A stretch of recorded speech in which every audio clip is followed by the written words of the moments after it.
The soft jingle of the house keys in Anna's hand, a sound as common as breathing itself, echoed in the heavy silence of the apartment.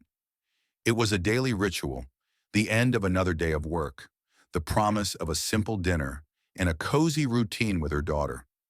But on that July 15th, 1995, the sound of the keys brought no comfort, only an emptiness that expanded, swallowing every corner of the house, every memory. That tinkling, once a reminder of the life that pulsed, was now a ghostly echo of a time that had vanished.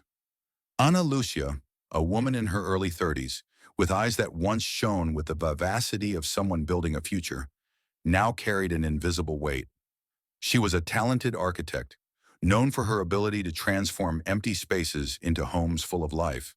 But his own home had become an empty space, filled only by absence. His daughter, Sophia, just 6 years old, was the light of his day, a beam of sunshine with honey-colored hair and a smile that disarmed any sadness. Sophia was a curious child with a fertile imagination who loved to draw and invent stories with her dolls. The scene of the tragedy was the Grand Mall, a newly opened shopping mall in the city, a maze of shiny shops and busy corridors, promising a refuge from the outside world. That Saturday, the mall was packed, a sea of anonymous faces, laughter, and conversations that blended into a constant buzz. Hannah and Sophia had gone to buy a present for a friend's birthday at school. Sophia, with her inexhaustible energy, asked to go to the bathroom. Anna, distracted for a moment by the window of a toy store, nodded without imagining that this would be the last moment of normality. Subtle, almost imperceptible clues began to emerge, like loose threads in an unraveling fabric. Sophia's gaze a little more distant than usual as she held her mother's hand. A drawing she had made the night before, a dead-end maze with a lone figure in the center. Small details that at the time seemed insignificant, but now twisted in Anna's mind, taking on a sinister meaning. At the end of that day, as the sun set, painting the sky in orange and purple hues, a cold sensation settled in Anna's chest. It was the stillness that precedes the storm, the silence that precedes the scream. Something was about to change, and the world as she knew it was about to fall apart. The clock read 4:37 p.m. when Anna realized that the silence in the shopping mall corridor was different. It was not the silence of someone waiting, but the silence of someone who does not return. Sophia had gone to the bathroom too long ago. A cold shiver ran down Anna's spine, a premonition that materialized with each passing second. She called her daughter's name first in a whisper, then in a desperate scream that was lost in the hubbub of the mall. She ran to the door of the women's bathroom, her heart beating wildly in her chest, a beat that seemed to echo throughout the Grand Mall. Inside, the bathroom was empty. The cabins, one by one, were opened by Anna, hope diminishing with each door that was revealed to be unoccupied. The mirror reflected her pale face, her eyes wide with terror. A cleaning lady who was coming out of one of the cabins noticed Anna's distress. "Is everything okay, ma'am?" asked the voice a little hesitantly. Anna could barely respond through her tight throat. "My daughter, she was here. Sophia, she is no longer." The employee, a middle-aged woman with a tired expression, looked around as if the girl might suddenly appear behind one of the sinks. "I didn't see any children, ma'am. No one has left here since I came in." Anna ran out of the bathroom, her eyes scanning the crowd, searching for the honey-colored hair, the flowery dress Sophia wore. She clung to a security guard, a tall, burly man who tried to calm her down. But Anna's voice was a thin, desperate thread. "My daughter is missing. She was in the bathroom and didn't come back." The security guard, accustomed to children who got lost from their parents for a few minutes, tried to downplay the situation. "Calm down, ma'am. She must have been distracted by something. Let's look for her." As the security guard activated the radio, the news of Sophia's disappearance began to spread like a cold whisper through the mall's corridors. Shopkeepers who had previously been immersed in their sales now looked with concern at the crying mother. A saleswoman from a children's clothing store who had seen Anna and Sophia earlier approached, the little girl in the flower dress. She was so excited about that teddy bear in the toy store window. Small comments, fleeting memories that became pieces of a macabre puzzle. Anna's family was notified. Her husband Marcos arrived at the mall with his face contorted with anguish, his eyes red as if he had cried on the way. Sophia's grandmother, Dona Clara, a lady with white hair and trembling hands, clung to Anna, the two women united by pain and uncertainty. The reactions were different. Some were worried. Others, like the mall manager, seemed more concerned about the establishment's image, trying to maintain calm and order. Small details began to take on a disturbing meaning. The bathroom door, which Anna swore she had left ajar, was now completely closed. A small rag doll that Sophia always carried with her was nowhere to be found. And the strangest thing is that the note that Anna had left for Sophia with a drawing of a heart and the phrase, "Mommy loves you," that she had put in her daughter's bag was not found. It was as if Sophia had evaporated, carried away by an invisible current. The slight sense of urgency turned into a silent scream of terror. Something was terribly wrong. Night fell over Grenmall, but the darkness did not bring an end to the nightmare. On the contrary, it intensified it. The police arrived, and with them, the bureaucratic coldness of a disappearance. The hubbub of the mall gave way to the muffled sound of two-way radios and serious voices. Chief Almeida, a middle-aged man with a tired expression and eyes that had seen too much, took over the case. His first action was to cordon off the bathroom area, as if the location could somehow reveal Sophia's secret. The first testimonies were collected. Anna and Marcos, their voices choked with pain, repeated the same story, the details blending together in the haze of shock. The cleaning lady, the saleswoman at the children's clothing store, the security guard at the mall. They were all questioned, their memories wrung for any clue no matter how small. Inconsistencies appeared like small cracks in a wall. The cleaning lady swore that no one had left the bathroom after she entered, but Anna was sure that Sophia had entered before her. The security guard, who had initially downplayed the situation, now seemed evasive, his answers short and incomplete. The formal search has begun. Teams of police and volunteers searched every corner of the mall, every store, every warehouse. Sniffer dogs were brought in, their barking echoing through the empty hallways, a sound that pierced Anna's soul. But nothing. No footprints, no scent, no trace of Sophia. The girl's absence began to weigh emotionally on everyone. A dark cloud hung over the family and the city. Hope, once a flickering flame, threatened to go out with each passing hour. During the sweep, an object was found in the trash in one of the trash cans in the women's bathroom. A small hair bow with a butterfly print identical to the one Sophia was wearing that day. Anna's heart skipped a beat, a mixture of relief and dread. It was Sophia's. She was sure. But why was it in the trash and just the bow? Deputy Almeida examined the object with gloves, his expression impassive. "It could be hers, ma'am, but it could also be another child's. We need more." The atmosphere of tension increased by the minute. The media arrived, cameras and microphones invading the space, transforming Anna and Marcos's private pain into a public spectacle. Sophia's faces, in enlarged photos, were splashed across newspapers and news reports, her innocent eyes begging for answers. The city mobilized. Posters with Sophia's photo appeared on posts and walls, a silent cry for help. In the midst of the chaos, Dona Clara, Sophia's grandmother, revealed an unexpected detail. "Sophia has been acting strange the last few days," she said, her voice breaking. "She was quieter, drawing weird things. And the night before, she asked me if I believed in angels. I said yes, and she said she was afraid of an angel that didn't have wings." The phrase hung in the air, a disturbing enigma. An angel without wings. What did Sophia mean by that? Delegate Almeida wrote down the information, but seemed skeptical. The search extended outside the mall, to the city streets, to neighboring neighborhoods. Every clue, no matter how tenuous, was followed with the urgency of someone looking for a needle in a haystack. But the hair bow and the grandmother's enigmatic phrase were the only concrete discoveries. Delegate Almeida wrote down the information, but seemed skeptical. The search extended outside the mall, to the city streets, to neighboring neighborhoods. Every clue, no matter how tenuous, was followed with the urgency of someone looking for a needle in a haystack.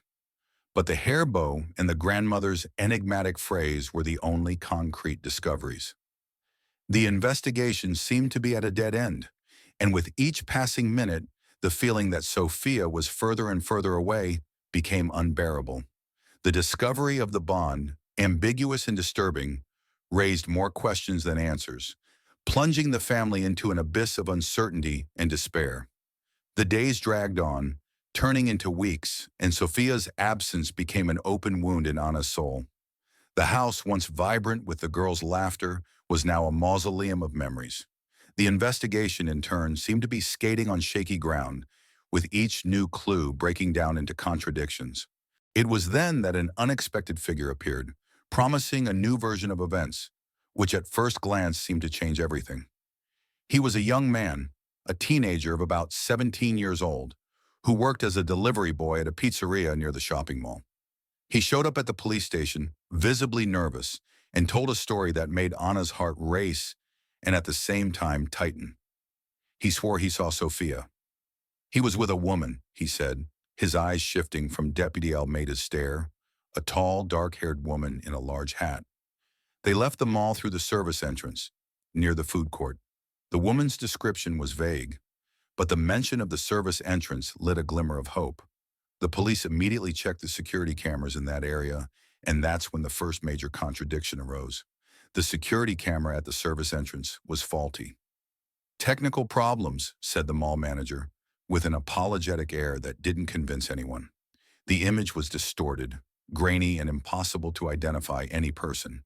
It was as if the truth was there, within reach, but hidden by a technological fog. Doubt set in, eroding what little hope remained. Had Sophia disappeared or run away? The idea that her daughter, just 6 years old, could have run away with a stranger was absurd to Anna.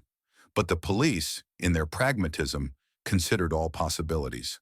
The delivery man's testimony, although promising, had no visual support.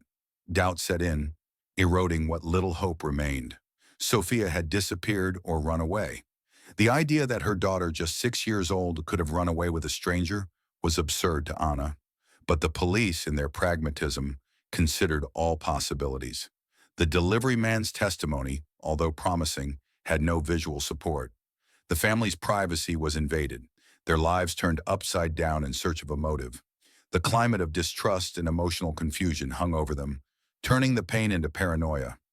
Friends and family were seen with different eyes, every gesture, every word analyzed under the lens of suspicion. Amidst this atmosphere of uncertainty, an object appeared in an unexpected place. A week after her disappearance, a neighbor of Anna's found a small teddy bear in her mailbox. It wasn't the teddy bear that Sophia wanted to win, but an old, slightly faded teddy bear that Anna recognized immediately. It was the teddy bear that Sophia had received from her father when she was born, an object that she kept fondly on her bed. The teddy bear was wet, as if it had been left out in the rain, and attached to it was a small note written in a childish handwriting, but not Sophia's. Just one word, sorry. The note and the teddy bear were a serious discovery that raised more questions than it answered. Who had left the teddy bear? Why, sorry, would it be an apology from the one who took Sophia? Or a message from someone who knew what had happened but couldn't speak openly? The decision to focus on the possibility of a kidnapping became even stronger, and with each passing day, the hope of finding Sophia alive diminished, replaced by a cold, paralyzing fear. The teddy bear and the note with the words sorry were the only concrete proof that Anna's family had that Sophia still existed or that anyone knew her whereabouts. The childish handwriting on the note was not Sophia's, which ruled out the possibility that she had written it.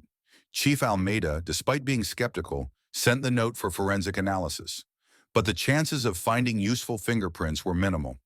The investigation that previously focused on the present now delved into the past, seeking answers in the shadows of Anna and Marcos' lives. Flashbacks and revelations about the victim's past, or rather, the victim's family's past, began to emerge. The police searched Anna and Marcos' lives, looking for traumas, secrets, hidden behaviors that could have led to Sophia's disappearance. They discovered that Marcos, before meeting Anna, had had a troubled relationship with a possessive woman who constantly harassed him. The woman, a former college classmate, had been admitted to a psychiatric clinic years earlier after a nervous breakdown. Would she be responsible? The police searched for her, but she had disappeared from the radar without a trace. A secondary character, previously just a peripheral figure, began to become more relevant. The neighbor who found the teddy bear. Donna Lucia, an elderly and lonely lady who lived in the apartment next to Anna, was always discreet. But after the incident, she became a constant presence in Anna's life, offering support and comfort. However, there was something in his gaze, a deep melancholy that Anna could not decipher. Donna Lucia, who had always been reserved, began to open up, revealing details of her own past. A past marked by a similar loss. She had lost a young son in an accident many years ago, and the pain of loss had turned her into a recluse. The tone of the narrative became more personal, darker. Anna's pain was not just the pain of a mother who lost her daughter, but the pain of a woman who saw her life falling apart, her secrets exposed, her hopes fading away. Small objects or memories gained symbolic weight. Sophia's flowery dress, still hanging in the closet, seemed to scream her absence. The girl's colorful drawings scattered around the house were like ghosts of a lost joy. Donna Lucia, in one of her moments of confidence, revealed something that left Anna shivering. "You know, Anna," she said, her voice barely above a whisper. "I saw a strange woman hanging around the building in the days before Sophia disappeared. She wore a large hat and seemed to be always watching. I didn't pay much attention to it at the time, but now the description of the woman with the big hat, the same one the pizza delivery guy had mentioned, made Anna's throat clench. Could she be Marcos's ex-girlfriend or someone completely unknown? Donna Lucia's revelation, although partial, left the viewer tense. Sophia's story was not just a case of disappearance, but a tangle of secrets, traumas, and losses that intertwined, creating a web of mystery that seemed to have no end. With each new clue, each new revelation, the truth seemed to move further away, plunging Anna into an abyss of uncertainty and despair. The past, once a haven of happy memories, now became a minefield, where each step could reveal a new pain, a new secret. Donna Lucia's revelation about the woman in the big hat echoed in Anna's mind, a dissonant melody that refused to disappear.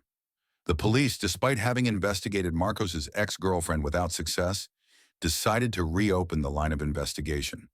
But the woman seemed to have disappeared from the map. Frustration grew, and with each passing day, the hope of finding Sophia diminished, replaced by a feeling of helplessness. It was then, in the midst of despair, that someone found a crucial location, a missing link that could unlock the mystery. He was one of the volunteers helping with the search, a young geography student who dedicated himself to mapping hard-to-reach areas on the outskirts of the city. He was exploring a densely wooded area a few kilometers from the Grand Mall when he came across an abandoned cabin, almost swallowed up by vegetation. The place was inhospitable, far from any road, and seemed untouched for decades. Curious, he decided to investigate. The setting of the story briefly shifted from the hustle and bustle of the mall to the oppressive silence of the forest. The cabin was small, made of dark, weathered wood, with broken windows and a partially collapsed roof. Strong visual and sensory elements were present, the smell of mold and damp earth, the muffled sound of the wind among the trees, the weak light that filtered through the cracks in the walls. The dust covered everything, a thick layer that revealed abandonment. Upon entering the cabin, the young man felt a shiver run down his spine. There was something sinister there, even if it wasn't said out loud. In the center of the single room, a small wooden table was covered by a canvas. Pulling back the tarp, he revealed a series of objects arranged in an almost ritualistic manner. A map of the city with the Grand Mall circled in red. Several photos of Sophia, some of them taken from afar, as if the girl was being watched. And next to the photos, a diary. The diary was old, with a leather cover and yellowed pages. The young man hesitantly opened it. The handwriting was the same as on the sorry note. The first pages described an unhealthy obsession with Marcos, Anna's ex-boyfriend. The author, whose name was not revealed, detailed her plans to win him back, to eliminate any obstacle that stood between them. And then, the last pages, written in a more hurried and desperate handwriting, spoke of an angel without wings, of a sacrifice necessary to purify Marcos's soul. The young man felt the blood run cold in his veins. He knew he had encountered something terrible, something that could unravel the mystery of Sophia's disappearance. The feeling that the mystery was closer to being solved was palpable, and that was frightening. The cabin, once just an abandoned place, now became a stage of horrors, a sanctuary for a disturbed mind. The silence of the forest, which was once welcoming, now seemed to scream the secrets kept there. Secrets that were about to come to light, bringing with it a truth that no one was prepared to face. The discovery of the diary in the abandoned cabin was a brutal blow to Anna's already fragile reality. The young volunteer, in shock, took the diary and the photos to the police station. Delegate Almeida, upon reading the pages, felt a chill down his spine. The handwriting was indeed the same as on the forgiveness note. The author's obsession with Mark, the mention of a wingless angel and a sacrifice, all fit together in a macabre way. Marcos's ex-girlfriend, the woman who had disappeared from the radar, was the main suspect. News of the discovery spread like wildfire, and the media, previously focused on the search for Sophia, now turned to the figure of the kidnapper. Her name was revealed, Patricia, a woman who years before had been admitted to a psychiatric clinic for personality disorders and obsession. The line between victim and culprit began to blur. Sophia was the victim, yes, but Patricia, in her sick mind, saw herself as a victim of Marcos and Sophia, a mere instrument in his revenge. The mood was one of emotional cause, confusion, and almost despair. Marcos, upon learning the identity of the kidnapper, collapsed. Guilt gnawed at him, the idea that his past had condemned his daughter to an uncertain fate. Anna, in turn, felt a mixture of anger and relief. Anger at Patricia for taking away his daughter. Relief at finally having a name, a face for the darkness that had swallowed Sophia. The connection between Sophia and Patricia, previously unthinkable, now made a perverse sense. Patricia had studied Anna and Sophia's routine. He knew the girl's habits, her tastes. The photos of Sophia in the cabin, taken from afar, were proof of her unhealthy surveillance. The teddy bear, Marcos's gift to Sophia, was a provocation, a direct message to him. And the wingless angel that Sophia had mentioned to her grandmother would be Patricia in her distorted mind, seeing herself as an avenging angel, an instrument of purification. The narrative became a whirlwind of emotions. Anna's pain, Marcos's guilt, Patricia's madness, everything mixed together in a horror scene. The police intensified their search for Patricia, but she seemed to have disappeared again like a ghost. The cabin, now cordoned off by police, was a constant reminder of the disturbed mind that had planned the kidnapping. In the midst of all this confusion, Mrs. Lucia, the neighbor, broke the silence unexpectedly. She had remembered a detail, something that had seemed insignificant at the time, but now took on new meaning. "She didn't wear a big hat all the time," said Donna Lucia in a trembling voice. "Sometimes she wore a scarf on her head, a silk scarf with a butterfly pattern." Anna's heart froze. Sophia's hair bow found in the bathroom trash had a butterfly pattern on it. Could it be a coincidence? Or Patricia had used Sophia's ribbon as a trophy, a symbol of her victory. Donna Lucia's revelation changed the entire perception of the story. The hair tie was not just a lost object, but a crucial clue, a direct connection between Patricia and Sophia's disappearance. Reality shattered into 1,000 pieces, revealing a truth much darker and more disturbing than anyone could have imagined. Fear, once a distant shadow, now became a real, palpable, frightening presence. The revelation of Patricia's butterfly scarf, echoing Sophia's hair bow, solidified the link between the kidnapper and the disappearance. Delegate Almeida, with this new information, intensified the search for Patricia, now with a more precise focus. Police searched psychiatric clinic records, former addresses, any trail that might lead to his whereabouts. The atmosphere was claustrophobic, tense, and silent, as if the air was heavy with the expectation of an imminent discovery. With each passing day, Anna's anguish deepened. The extreme emotions, anger, guilt, regret, mixed together in a whirlwind. She blamed herself for being distracted at the mall, for not noticing the signs. Marcos, in turn, carried the weight of his past, the guilt of having been the pivot of such a tragedy. The narrative slowed down, allowing the emotional impact of each revelation to sink in like a poison slowly spreading through the body. One line of investigation led police to a small town in the interior, hundreds of kilometers away. Patricia had an elderly great-aunt who lived isolated on a remote farm, a place that seemed to have stopped in time. The police, with a search warrant, set off for the scene, taking with them the hope of finding Sophia. The drive was long and silent, the countryside passing by in a blur, each kilometer traveled increasing the tension. When they arrived at the farm, the scene was desolate. An old crumbling house surrounded by dense undergrowth. The smell of wet earth and dry leaves hung in the air. Patricia's great-aunt, a frail and confused woman, greeted the police officers with a blank look. She could barely communicate, her mind lost in the mists of old age. However, one detail caught the investigators' attention. A small barn at the back of the property with an old wooden door and a rusty padlock. They approached the barn, their hearts pounding in their chests. The atmosphere was almost deafeningly silent, broken only by the creaking of the door as the padlock was broken. The inside of the barn was dark and dusty, with shafts of light coming through cracks in the walls. There was a strange smell in the air, a mixture of mold and something else, something that harked back to a distant past. In the darkest corner of the barn, covered by an old sheet, there was an object. The narrative slowed down, time seeming to stop, the physical approach of something hidden, something that could be the key to the whole mystery. Fear, once an abstraction, became reality, a palpable presence that hung in the air. The sheet was pulled back, revealing not Sophia, but an ancient wooden chest with time-worn carvings. The disappointment was almost as great as the relief. Sophia wasn't there, but the chest certainly held secrets. What would be inside it, and what would it reveal about Sophia's whereabouts and Patricia's troubled mind? The answer was just a step away from being revealed, and the tension was almost unbearable. The wooden chest found in the farm barn was heavy and gave off a smell of mothballs and age. Delegate Almeida, with gloved hands, opened it slowly.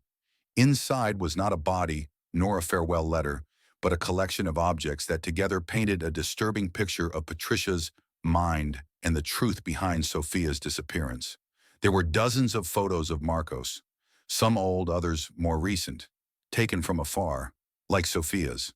There were also newspaper clippings about Anna and Marcos's wedding, about Sophia's birth, about the happy life that Patricia envied so much. But what really shocked everyone was a series of children's drawings made with wax crayons that depicted a blonde girl with honey-colored hair in situations of captivity, trapped in a cage, tied to a chair, crying in a dark corner, and in all the drawings the figure of a woman with a large hat watching her. The truth appeared in a brutal way, not in a body, but in a graphic representation of cruelty. The drawings were Sophia's. She had been held captive by Patricia, and the drawings were her silent scream, her way of recording the horror she was experiencing. The childish handwriting on the forgiveness note was not Patricia's, but Sophia's, forced to write the word that would seal her fate. The wingless angel that Sophia had mentioned to her grandmother was Patricia. In his sick mind, seeing himself as a superior being, an avenging angel. The emotional reactions were raw.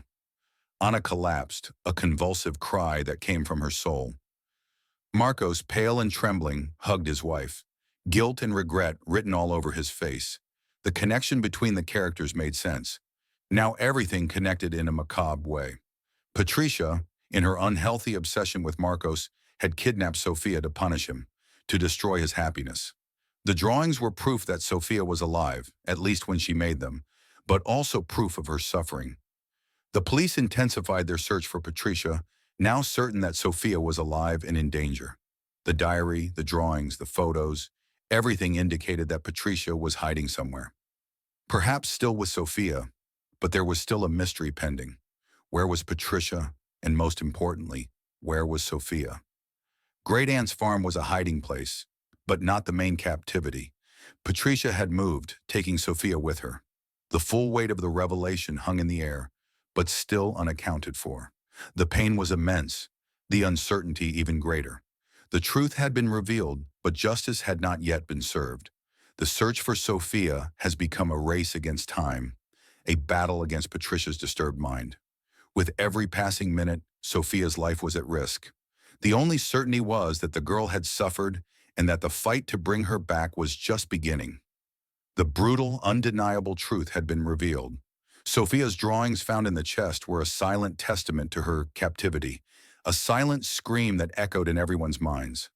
The search for Patricia intensified, turning into a relentless hunt. The police, with the support of the media and the population, searched every corner of the country, following every lead, every complaint. And finally, after weeks of agony, Patricia was found. She was hiding in a small, isolated house in the middle of a dense forest, hundreds of miles from her great-aunt's farm. Sophia was with her, the girl thin and pale but alive. Anna and Sophia's reunion was a mixture of relief and pain. The joy of having her daughter back was immense, but the sight of Sophia, with her frightened eyes and her body marked by the experience, was a constant reminder of the horror she had lived through. The consequences of that fateful day stretched on for years. Patricia was tried and convicted, his sick mind unable to understand the gravity of his actions. Marcos and Anna, although together, carried the scars of that period. Their rocky marriage was tested to its limits, and trust, once broken, was never fully restored. Sophia, with time and a lot of therapy, managed to rebuild her life, but the shadow of what she experienced never completely abandoned her. The environment around them also changed. The Grand Mall, the scene of the disappearance, was never the same again. The service entrance, once a place of passage, was now a grim reminder. The women's bathroom, where it all began, has been renovated, but the memory of what happened there remains a whisper in the hallways. Sophia's room, previously sealed, was reopened, but the toys, the clothes, everything seemed to have a different weight, a subtle melancholy, a last powerful visual image that sums up the loss, the silence, the impact. Years later, Anna and Sophia, now teenagers, walk along the beach. Release it, painting the sky in orange and purple hues. Sophia, now a young woman, holds her mother's hand. They walk in silence, the sound of the waves crashing on the sand, a steady rhythm that lulls their memories. Life went on, but the innocence of that July 15th, 1995, never returned. The smell of salt and sea air still came from the ocean, but the smell of childhood, that sweet, carefree smell, had been lost somewhere between the mall bathroom and the cabin in the woods. And although Sophia was there beside her mother, the 6-year-old girl with honey-colored hair and a smile that disarmed any sadness had disappeared forever. Abri,